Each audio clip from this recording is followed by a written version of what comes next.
बनाने जा रही हूँ जूट की बोरी से 2 पायदान। मेरे बाजरे की बोरी खाली हो गई है। मैं कब से इंतज़ार कर रही थी कब खाली और कब मैं उसका DIY करूँ। तो आज वो खाली हो गई है और मैंने एक ही बोरी से 2 पायदान बनाए।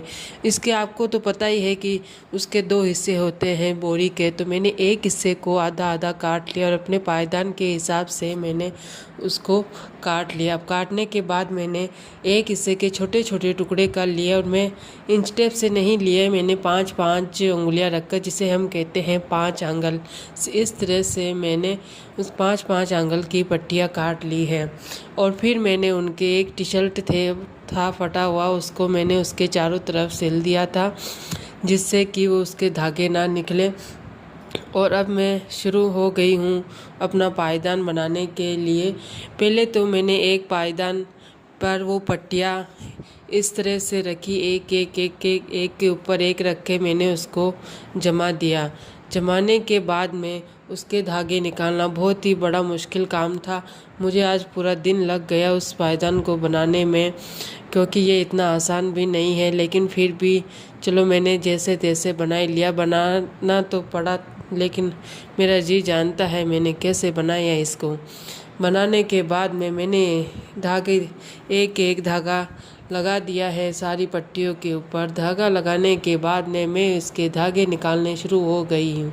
धागे को मैंने फेंका नहीं, धागे को एक तरफ इस तरह जमाए कि मैं दूसरे पायदान के भी काम में ले सकती हूँ, क्योंकि ये दूसरे पायदान के काम आ जाएंगे। इसलिए सोचकर मैंने एक ही बोरी से 2 पायदान बनाने के बारे में सोचा।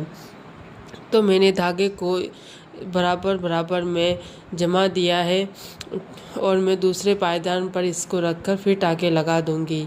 तो पहले मैं इसके धागे निकाल लेती हूँ। मैंने इसके धागे निकालने में कुछ ज़्यादा टाइम नहीं लगा, फिर भी निकल गए जल्दी से। और मैंने धागे को सही सेट करके रख दिया। अब मेरा पायदान ये ख़त्म होने वाला है। इस पायदान के पूरा होते ही मुझे दूसरा पायदान तैयार करना है। दूसरे पायदान पर मैं इन्हीं धागों को इस तरह बराबर जमाऊंगी कि बोरी थोड़ी कम दिखे ना, और ये धागे ही ऊपर दिखे जैसे कोई चेन लगी हो।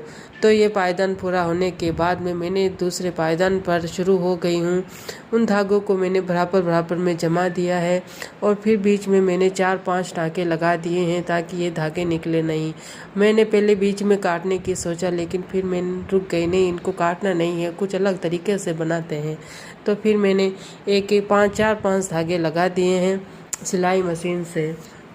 सिलाई मशीन से धागे लगाने के बाद में मैंने उनको काटा नहीं है और इसी तरह जमा रहने दिया।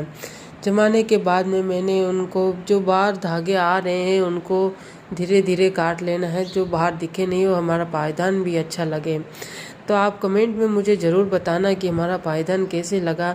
और इतनी मेहनत के लिए एक लाइक तो बनता है, क्योंकि सब वीडियो देखते हैं लेकिन लाइक कोई नहीं करता है। तो आपको हमारे जूट की बोरी के पायदान कैसे लगे हमें कमेंट में ज़रूर बताना है, ताकि हम आप और भी अच्छी वीडियो बना सके और आप देख सकें। तो इस तरह मुझे आज पूरा दिन लग गया इनको बनाने में, क्योंकि मेरी तबीयत भी ख़राब थी। अब हमारे पायदान बनने के लिए तैयार है। और देखिएगा हमारे पायदान कैसे लगे हैं। मुझे तो ये बहुत ही सुंदर लग रहे हैं, क्योंकि ऐसे लग रहा है दूर से देखने पर जैसे कोई चेन डाली हुई हो। क्योंकि मैंने तो अभी तक यूट्यूब पर देखा नहीं है इस तरह का पायदान। हाँ, एक तो देखा है, लेकिन ये दूसरा पायदान अभी तक तो यूट्यूब के ऊपर मैंने देखा नहीं है। इसलिए मुझे ये बहुत सुंदर लग रहा है। ऐसे लग रहा है जैसे लंबी लंबी चेनें रखी हो, और दिखने में भी मुझे तो बहुत सुंदर लग रहे हैं। क्योंकि बारिश के मौसम में वो पायदान जल्दी गंदे हो जाते हैं, और बल्कि जूट की बोरी के पायदान में गीले होने पर भी वो सोच लेता है।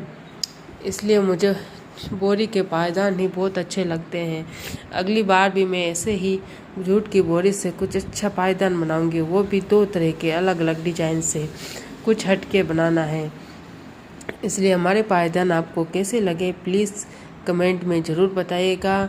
और हमारे चैनल पर लाइक एंड सब्सक्राइब करना मत भूलिएगा, क्योंकि हम याद करते हैं तभी आप करते हैं, वरना भूल जाते हैं।